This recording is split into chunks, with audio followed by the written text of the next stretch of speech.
Bien-aimés dans le Seigneur, je vous salue de partout où vous êtes dans le nom puissant et glorieux de Jésus. Jésus est ressuscité des morts, il est avec nous et nous qui sommes avec Jésus, nous vivons avec lui. Nous vivons avec l'Esprit de Christ. Amen. 1 Corinthiens chapitre 15 verset 20 nous dit: mais maintenant, Christ est ressuscité des morts, il est le prémisse de ceux qui sont morts. Christ est ressuscité des morts, il est le prémisse de ceux qui sont morts. Amen. Christ nous a apporté la vie éternelle, bien-aimés. Si nous voyons dans Genèse, l'Éternel avait créé l'homme par la poussière et par la suite, il prena le souffle, il souffla dans l'homme et l'homme avait la vie pour vivre. L'homme avait seulement le souffle, mais il n'avait pas la vie. Ok? La vie, c'est Jésus qui l'a, la vie éternelle. Donc, le premier homme avait seulement le souffle pour vivre dans le monde, mais il n'avait pas la vie. Alors, maintenant, Jésus a dit qu'il avait fait un très grand travail, bien-aimé, pour vous et moi, pour tout le monde, afin que nous ayons cette vie, la vie éternelle que Dieu avait réservée pour chacun de nous. Alors, c'est très important. Bien-aimé, nous allons lire aujourd'hui dans Jean chapitre 15. Je lis Jean chapitre 15, le verset 4. Et puis je vais prendre le verset 5 aussi. Donc je lis au nom du Seigneur Jésus. Là c'est l'Éternel, c'est Jésus lui-même qui parle. Jésus dit: demeurez en moi et je demeurerai en vous. Comme le sarment ne peut de lui-même porter du fruit s'il ne demeure attaché au cep. Ainsi vous ne le pouvez non plus si vous ne demeurez en moi. Le verset 5, il dit: je suis le cep, vous êtes les sarments. Celui qui demeure en moi et en qui je demeure porte beaucoup de fruits, car sans moi, vous ne pouvez rien faire. Amen. Le Seigneur Jésus parle, il a dit qu'il est le cep. Et nous sommes les sarments. Le Seigneur Jésus se compare à un cep. Cep, c'est quoi le cep? Le cep, c'est un arbre. Un arbre, si nous prenons un exemple, un arbre qui pousse dans le jardin. L'arbre qui pousse, et lorsqu'il pousse, il y a des branches qui sortent et puis les feuilles sortent aussi.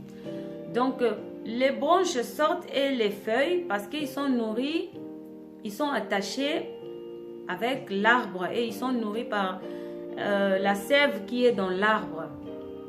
Donc Jésus a dit qu'il est l'arbre, donc l'arbre lui il est la racine et nous sommes ses branches. Donc il nous demande que nous puissions demeurer en lui. Si nous ne demeurons pas en lui, donc ça sera vraiment difficile. Donc les sarments va sécher, il n'aura plus de vie parce qu'il ne sera plus nourri par la sève qui est dans le cep, dans l'arbre. C'est très important. Bien aimé, la vie que nous avons, c'est Christ, c'est Jésus. Pour ceux qui ont crucifié leur chair avec Jésus, pour ceux qui ont accepté Jésus-Christ comme Seigneur et Sauveur, ce sont eux-là. Donc, si vous avez Christ en vous, vous avez aussi cette vie. Si vous n'avez pas Christ en vous, vous êtes seulement l'être humain que Dieu avait créé par la poussière et il avait soufflé le souffle en vous pour que vous viviez. Donc, vous avez seulement le souffle et vous marchez, vous vivez. Mais vous n'avez pas la vie parce que vous n'avez pas Jésus. Et le Seigneur invite tout le monde de venir à lui. C'est lui qui veut. Il sera le Fils du Très-Haut.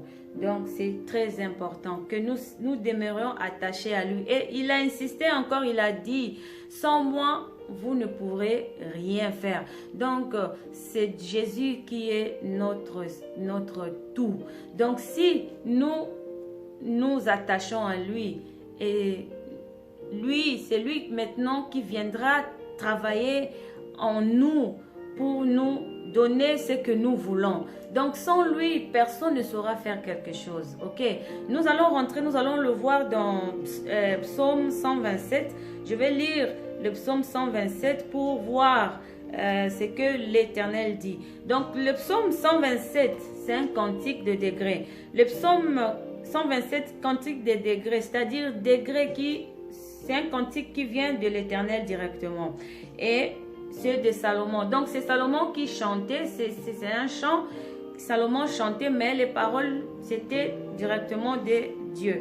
Alors, je vais lire ces cantiques au nom de Jésus pour comprendre ce que le Seigneur dit.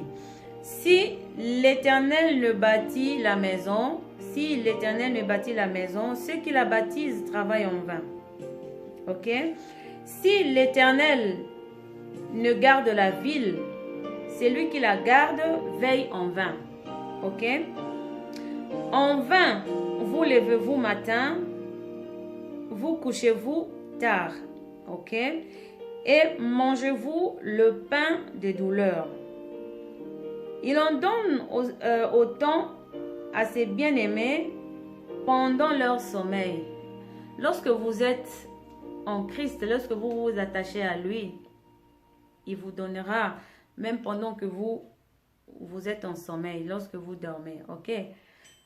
Donc, si vous baptisez sans Jésus, tout ce que vous ferez, c'est en vain. Donc, vous êtes comme le premier homme que Dieu avait créé. Vous avez seulement le souffle de vie pour vivre, mais vous n'avez rien en vous. Donc, c'est Jésus qui a tout. Donc, Jésus nous invite tous à rester fermes en lui, afin que nous puissions faire quelque chose. Parce qu'il a dit, sans moi, vous ne saurez rien faire. Alléluia. Le verset 3, il dit, voici, des fils sont un héritage de l'Éternel. Des fils sont un héritage de l'Éternel. Celui qui veut devenir le fils de Dieu, donc, ils sont aussi un héritage de Dieu. Dieu nous invite tous à devenir des fils. Alors pour être fils, donc attachez-vous à Jésus, parce que Jésus dit, je suis le chemin, la vie et la vérité. Donc je suis le chemin, la vie et la vérité. Donc si vous venez à lui, vous allez voir le chemin, vous allez comprendre la vérité et vous allez avoir la vie.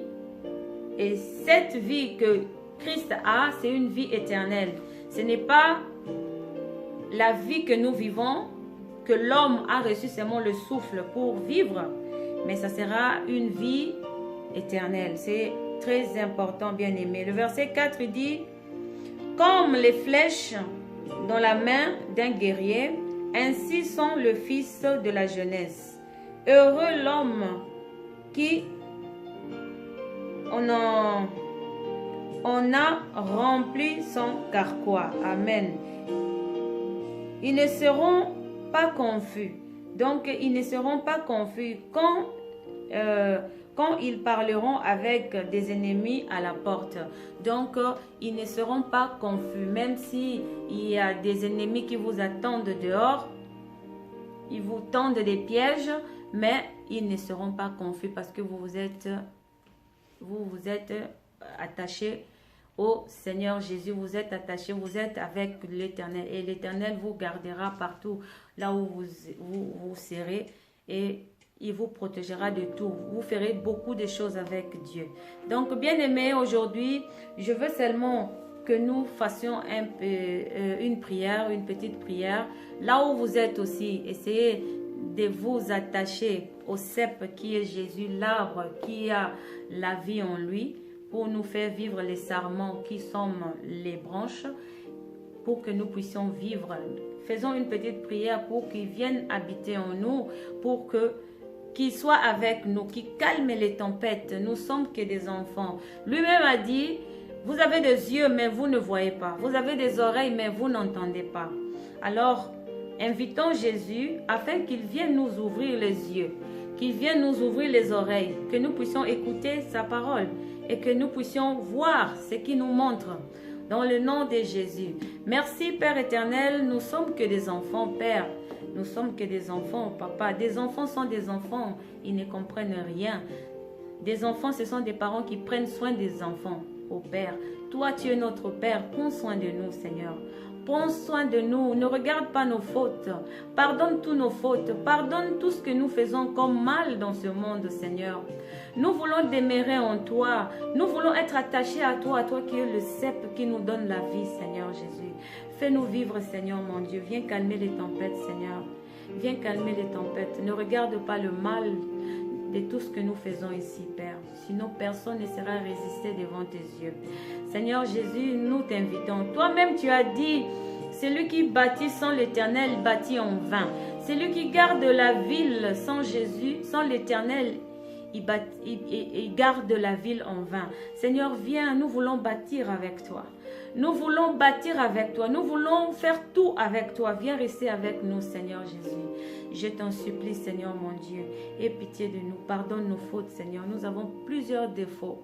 Sans toi, Seigneur, personne ne saura vivre. Sans toi, Seigneur, personne ne saura avoir quelque chose, Seigneur. Toi qui es la lumière, viens éclairer, Seigneur mon Dieu, là où il y a les ténèbres. Viens mettre de l'ordre là où il y a les désordres, Seigneur. Merci pour ce matin, Seigneur. Je prie, Père. Je viens me prosterner devant ta face.